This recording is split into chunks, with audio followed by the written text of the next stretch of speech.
ത്രിയേക ദൈവ തിരുനാമത്തിന് മഹത്വം ഉണ്ടാകട്ടെ. കർത്താവിൽ അനുഗ്രഹിക്കപ്പെട്ടവരെ, വീണ്ടും ഒരു പ്രാവശ്യം കൂടി ദൈവത്തിൻ്റെ വചനം ചിന്തിക്കുവാൻ ദൈവം നമുക്ക് തന്നിരിക്കുന്ന ഒരു അവസരത്തിനായിട്ട് ഞാൻ ദൈവത്തിന് നന്ദി പറയുന്നു. ഈ ദിവസം ചിന്തയ്ക്ക് വേണ്ടി ഞാൻ എടുത്തുകൊണ്ട വേദവചനം വിശുദ്ധ മത്തായിയുടെ സുവിശേഷം 26-ാം അധ്യായം അതിൻ്റെ 41-ാം വാക്യം ഈ പ്രകാരം പറയുന്നു. അവിടെ ദൈവം പറഞ്ഞത്, പരീക്ഷയിൽ അകപ്പെടാതിരിക്കുവാൻ ഉണർന്നിരുന്ന് പ്രാർത്ഥിപ്പീൻ എന്ന് ദൈവത്തിൻ്റെ വചനം പറയുന്നു. ഒരു പ്രാർത്ഥനയുടെ ഇമ്പോർട്ടൻസ് ദൈവം അവിടെ പറയുന്ന ഒരു കാര്യം. നമ്മുടെ ജീവിതത്തിൽ ഒരു ബിഗ്ഗസ്റ്റ് റിസ്ക്, ഏറ്റവും വലിയൊരു പ്രശ്നം, ഏറ്റവും വലിയൊരു ആപത്ത് എന്തെന്നറിയാമോ? പ്രാർത്ഥന കുറവ്. ഞാൻ ഇന്ന് പുതുതായിട്ട് ഒന്നും പറയാൻ ആഗ്രഹിക്കുന്നില്ല. എല്ലാവർക്കും അറിയാവുന്ന ഒരു കാര്യം ജസ്റ്റ് ഒന്ന് ഓർമ്മിപ്പിക്കുന്നു മാത്രമേ ഉള്ളൂ. ഞാൻ പ്രാർത്ഥന മുഖാന്തരമായിട്ട് അനേകരെ മീറ്റ് ചെയ്യുമ്പോൾ, അവരോട് കൂടി ഞാൻ സംസാരിക്കുമ്പോൾ ഒട്ടുമിക്ക പേരും എന്നോട് പറയുന്ന ഒരു കാര്യം, എൻ്റെ പ്രാർത്ഥന കുറവായിരിക്കുന്നു. എനിക്ക് പ്രാർത്ഥിക്കണം വിചാരിച്ചാൽ എനിക്ക് പ്രാർത്ഥിക്കാൻ പറ്റത്തില്ല, എനിക്ക് വേണ്ടി പ്രാർത്ഥിക്കണമേ എന്ന് എന്നോട് പറയുന്ന ഒരു കാര്യം. ഇത് ദൈവത്തെ അറിയാത്തവരോ ഒരു സ്പിരിച്വൽ ലൈഫിൽ വളരെ പുറമേ ഇരിക്കുന്നവരല്ല. ദൈവത്തെ കൂടുതൽ അറിയാവുന്നവർ, കൂടുതലായിട്ട് വേദവചനം വായിക്കുന്നവർ, കൂടുതലായിട്ട് ഭക്തി മാർഗത്തിൽ ജീവിക്കുന്നവർ, ദൈവത്തിൽ നിന്ന് കൃപകളും അനുഗ്രഹങ്ങളും ലഭിച്ചിട്ടുള്ളവർ, ദൈവത്തെ സ്നേഹത്തെ അനുഭവിച്ചിട്ടുള്ളവർ പറയുമ്പോൾ അത് വളരെ ദുഃഖകരമായ ഒരു കാര്യം. പ്രാർത്ഥന കുറവ്. പ്രിയമുള്ളവരെ, ശത്രുവായ ശാത്താൻ നമ്മെ ദൈവത്തിൽ നിന്ന് അകറ്റുവാൻ അവൻ എടുക്കുന്ന ആദ്യത്തെ ആയുധം പ്രാർത്ഥന കുറവ്. നമ്മുടെ ജീവിതത്തിൽ പ്രാർത്ഥന കുറവ് വരുമ്പോൾ അവൻ സകല കാര്യങ്ങൾ അവൻ ചെയ്തു തീർക്കും. നമ്മുടെ ജീവിതത്തിൽ നാം വിട്ടുമാറിയ പാപങ്ങൾ തിരിച്ചു കൊണ്ടുവരും. അവസാനം അതുമൂലമായിട്ട് പ്രശ്നങ്ങൾ കൊണ്ടുവന്ന ഒരു പാപത്തിൻ്റെ അടിമത്തത്തിൽ നിന്ന് അവസാനം അവന് വേണ്ടി നിശ്ചയിച്ചിരിക്കുന്ന നരകത്തിലേക്ക് നമ്മെ വഴി നടത്തും. അതുകൊണ്ട് ഒരു പ്രാർത്ഥന കുറവിന് യാതൊരു കാരണം വച്ചാലും നാം അനുവദിക്കുകയേ ചെയ്യരുത്. ഒരു ശക്തമായ ഒരു പ്രാർത്ഥന ജീവിതം നമ്മുടെ ജീവിതത്തിൽ കാണപ്പെടും. നമുക്കെല്ലാവർക്കും അറിയാം, ദാനിയേലിൻ്റെ പ്രാർത്ഥന ജീവിതം. ഒരു ദിവസം 3 നേരം മുടങ്ങാതെ പ്രാർത്ഥിച്ചെന്ന് ഒരു ദൈവ മനുഷ്യൻ. നമുക്ക് ദാവീദിനെ കുറിച്ച് അറിയാം. അദ്ദേഹം ഒരു ദിവസം 7 നേരം പ്രാർത്ഥിച്ചു എന്ന് ദൈവത്തിൻ്റെ വചനം പറയുന്നു. അങ്ങനത്തെ ഒരു പ്രാർത്ഥന ജീവിതം നമ്മുടെ ജീവിതത്തിൽ ഉണ്ടായിരിക്കണം. ക്രൈസ്തവ ജീവിതം എന്ന് പറയുന്നത് ദൈവത്തോട് അകന്നിരിക്കുന്ന ജീവിതമല്ല, ദൈവത്തോട് ചേർന്നിരിക്കുന്ന ഒരു ജീവിതം. അങ്ങനത്തെ ഒരു ജീവിതം അത്ര ദൈവം ആഗ്രഹിക്കുന്നത്. എങ്ങനെ അബ്രഹാമും മോശയും ദൈവത്തിൻ്റെ ഒരു സ്നേഹിതനായി കാണപ്പെട്ട് അവരോട് സംസാരിച്ചതുപോലെ നാമും കൂടി അങ്ങനത്തെ ഒരു അടുപ്പം ദൈവത്തിൽ കാണപ്പെടണം.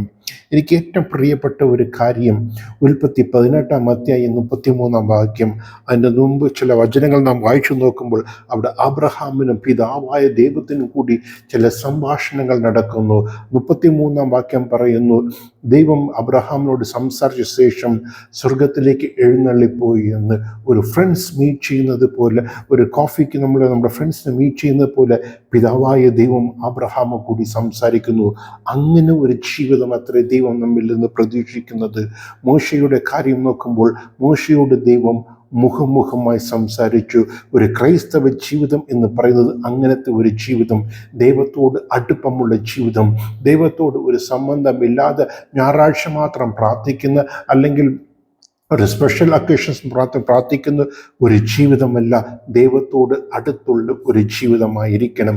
എങ്ങനെ ഹാനോക്കും നോഹയും ദൈവത്തോട് സഞ്ചരിച്ചു, വിശ്വാസത്താൽ ദൈവത്തോട് നടന്നത്, വാക്ക് വിത്ത് ഗാഡ്, അതേപോലെ നാമും വിശ്വാസത്താൽ സഞ്ചരിക്കണം, ദൈവത്തോട് കൂടി സഞ്ചരിക്കണം.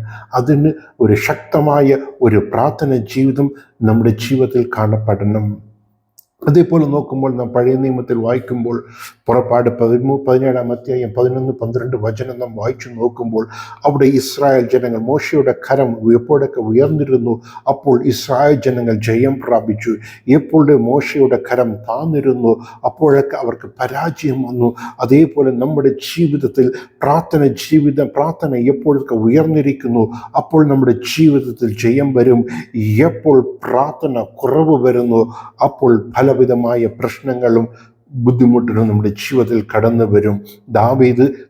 ദൈവം ദാവീദിനെ കുറിച്ച് പറയുമ്പോൾ, എൻ്റെ ഹൃദയത്തിന് ഏറ്റ മനുഷ്യൻ, എന്നോട് ചോദിക്കാതെ ഒരു കാര്യം ചെയ്യത്തില്ല എന്ന് പറഞ്ഞ ദാവീദ് പോലും അന്ന് പ്രാർത്ഥിക്കാതെ അന്ന് പാലസിൽ നിന്ന് ബാൽക്കണിയിൽ നിന്ന് അവർ കണ്ടുമ്പോൾ ഒരു പാപത്തിൽ വീഴുന്നു. അങ്ങനെ പ്രാർത്ഥന കുറവ് വരുമ്പോൾ നമ്മുടെ ജീവിതത്തിൽ പലവിധമായ പാപങ്ങൾ വരുന്നു. ശിംശോന്റെ ജീവിതത്തിലും ദൈവജനങ്ങളോട് ഐക്യപ്പെടാതെ മറ്റു സ്ഥലങ്ങളിൽ പോയിരുന്നു ചെയ്തപ്പോൾ പാപം ചെയ്യാൻ വന്നു. നമ്മുടെ ജീവിതത്തിലും ഒരു പ്രാർത്ഥന ജീവിതം ആവശ്യമായിരിക്കുന്നു. പ്രാർത്ഥന എന്ന് പറയുമ്പോൾ നാം വ്യക്തിപരമായിട്ട് ഒറ്റയ്ക്ക് ദൈവത്തോട് പ്രാർത്ഥിക്കുന്ന ഒരു പ്രാർത്ഥനയുമുണ്ട്. അതേപോലെ നിങ്ങളുടെ പള്ളിയിലോ നിങ്ങളുടെ നിങ്ങളുടെ ക്ലോസ് സർക്യൂട്ട്സിലോ ഒരു ഗ്രൂപ്പ് ഓഫ് പീപ്പിൾ ചേർന്ന് പ്രാർത്ഥിക്കുന്നത് ഒരു നല്ലൊരു കാര്യം. അങ്ങനെ പ്രാർത്ഥിക്കുമ്പോൾ തീർച്ചയായിട്ടും ദൈവം അനുഗ്രഹിക്കും. ഒരു സമയം ഞാൻ എൻ്റെ ഒരു റിലേറ്റീവിൻ്റെ വീട്ടിലേക്ക് ഞാൻ കടന്നു ചെന്നു. ഞാൻ അവരോട് അവർ നേരത്തെ പറയാതെ ജസ്റ്റ് കാഷ്വലായിട്ട് അവരെ വിസിറ്റ് ചെയ്തു. അപ്പോൾ എനിക്ക് വളരെ സന്തോഷം തോന്നിയ ഒരു കാര്യം, ആ കുടുംബത്തിൽ എന്ന് പറയുമ്പോൾ ദേ ആർ 5, അപ്പൻ, അമ്മ, 2 മക്കൾ, ഒരു ഗ്രാൻഡ് മദറും കൂടിയുമുണ്ട്. ഗ്രാൻഡ് മദറും അമ്മയും ഒരു മോനും നാട്ടിൽ കേരളത്തിൽ ജീവിക്കുന്നു. അപ്പൻ വന്നിട്ട് മിഡിൽ ഈസ്റ്റ് വർക്ക് ചെയ്യുന്നു. മൂത്ത മോൾ വന്നിട്ട് റഷ്യ അടങ്ങാണ്ട് മെഡിസിൻ പഠിച്ചുകൊണ്ടിരിക്കുന്നു. ഞാനൊരു സാറ്റർഡേ ചെന്നപ്പോൾ അവരവിടെ ഉപവാസം ഇരുന്ന് പ്രാർത്ഥിക്കുക. എങ്ങനെയെന്ന് പറഞ്ഞാൽ ഒരു 5 പേരും വീഡിയോ കോളിൽ ഇരുന്ന് ഒരുമിച്ച് പ്രാർത്ഥിക്കുന്നു.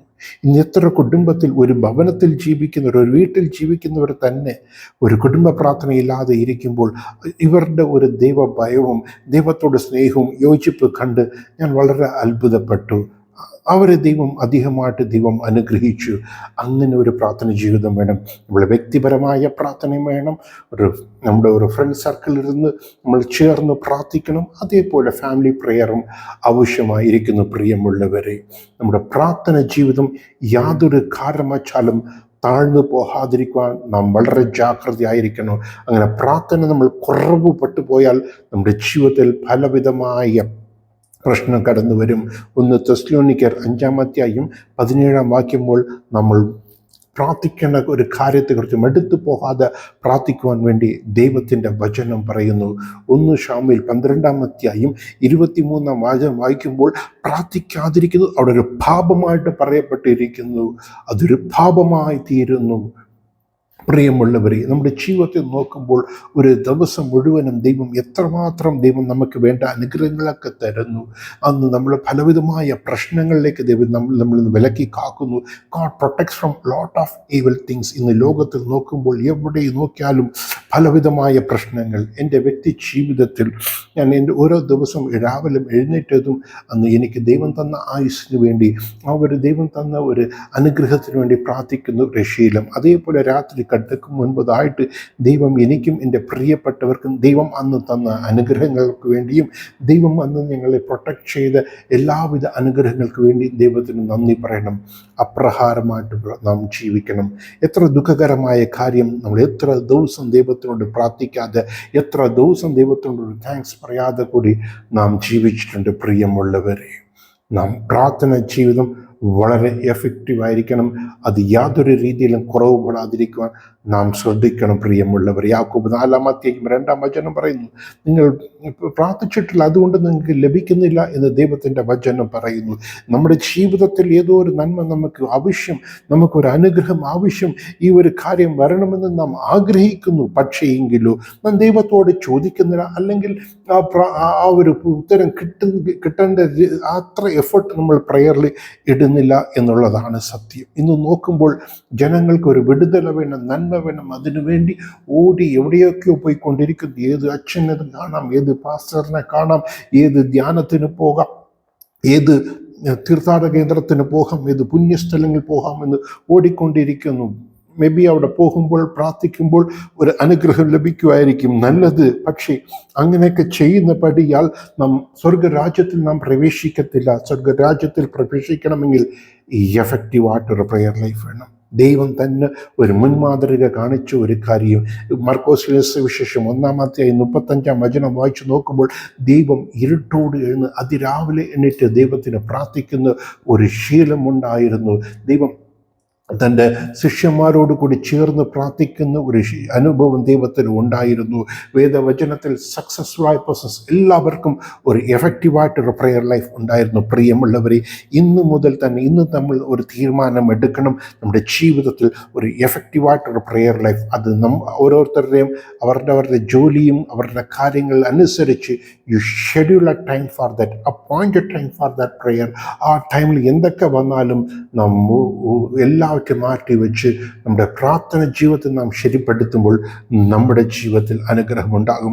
ഇന്ന് നിങ്ങളുടെ ജീവിതത്തിൽ ഏതോ ഒരു പ്രശ്നം വന്നിരിക്കുന്നു, ഇന്ന് നിങ്ങളുടെ ജീവിതത്തിൽ ഏതോ ഒരു അനുഗ്രഹ തടസ്സം വന്നിരിക്കുന്നു, നിങ്ങളുടെ ലൈഫിനെ ത്രട്ടൻ ചെയ്യുന്ന രീതിയിൽ ഏതോ ഒരു കാര്യം വന്നിരിക്കുന്നു. കാരണം പ്രാർത്ഥന കുറവ്. നമ്മുടെ പ്രാർത്ഥന നാം എഫക്റ്റീവായിട്ട് വെച്ചാൽ ഒന്നിനെയും ദൈവം എല്ലാം തകർത്തുവെങ്കിൽ ദൈവം നിങ്ങളുടെ ജീവിതത്തിൽ ഒരു അനുഗ്രഹത്തെ കൊണ്ടുവരും. പ്രിയമുള്ളവരെ, നിങ്ങളുടെ ജീവിതം അനുഗ്രഹമായിരിക്കും. നിങ്ങൾ ആഗ്രഹിക്കുന്നു, വിചാരിക്കുന്നു, ചോദിക്കുന്നു, അപ്പുറമായിട്ട് ചെയ്യും. എപ്പോൾ? നിങ്ങളുടെ പ്രാർത്ഥന ജീവിതം. നിങ്ങൾ പ്രാർത്ഥിക്കണം. നിങ്ങൾ ദൈവസന്നിധിയിൽ ഇരുന്ന് ദൈവത്തിൻ്റെ മുഖത്തെ നോക്കി പ്രാർത്ഥിക്കുമ്പോൾ, ദൈവമേ എനിക്ക് ഒരു അനുഗ്രഹം വേണം, ദൈവം എന്നെ അനുഗ്രഹിക്കണം, എന്നെ കാക്കണം, ഈ ഒരു ആപത്ത് വരുന്നു, ഇതിൽ നിന്ന് എന്നെ വിലക്കി കാക്കണം എന്ന് പ്രാർത്ഥിക്കുമ്പോൾ തീർച്ചയായിട്ടും ദൈവം വരും. ഡിയർ വൺസ്, നമ്മുടെ പ്രെയർ ലൈഫിനെ ശരിക്കും പ്രോപ്പറായിട്ട് ആക്കി മുടങ്ങാതെ ഒരു ദാവീദും ദാനിയേലും പ്രാർത്ഥിച്ചതുപോലെ എഫക്റ്റീവായിട്ട് ഡെയിലി എപ്പോഴൊക്കെ സമയം കിട്ടുന്നു അപ്പോഴൊക്കെ പ്രാർത്ഥിക്കുമ്പോൾ ദൈവം നിങ്ങളുടെ ജീവിതത്തിൽ അനുഗ്രഹത്തെ ചെയ്യും. പ്രിയമുള്ളവരെ, നിങ്ങളുടെ പ്രാർത്ഥന ജീവിതത്തെ നിങ്ങൾ നേരാക്കുക. അപ്പോൾ നിങ്ങളുടെ ജീവിതത്തിൽ നിങ്ങൾ ആഗ്രഹിക്കുന്നു, പ്രതീക്ഷിക്കും അപ്പുറമായ അനുഗ്രഹങ്ങൾ നിങ്ങളുടെ ജീവിതത്തിൽ വന്നു ചേരും എന്ന് പറഞ്ഞുകൊണ്ട് ഞാൻ പ്രാർത്ഥനയോട് കൂടെ നിർത്തുന്നു. വീണ്ടും അടുത്തൊരു ചിന്തയോടെ കൂടി വീണ്ടും വരുന്നവരെ ദൈവം നിങ്ങൾ ഏവരെയും ധാരാളമായി അനുഗ്രഹിക്കട്ടെ. ആമേൻ.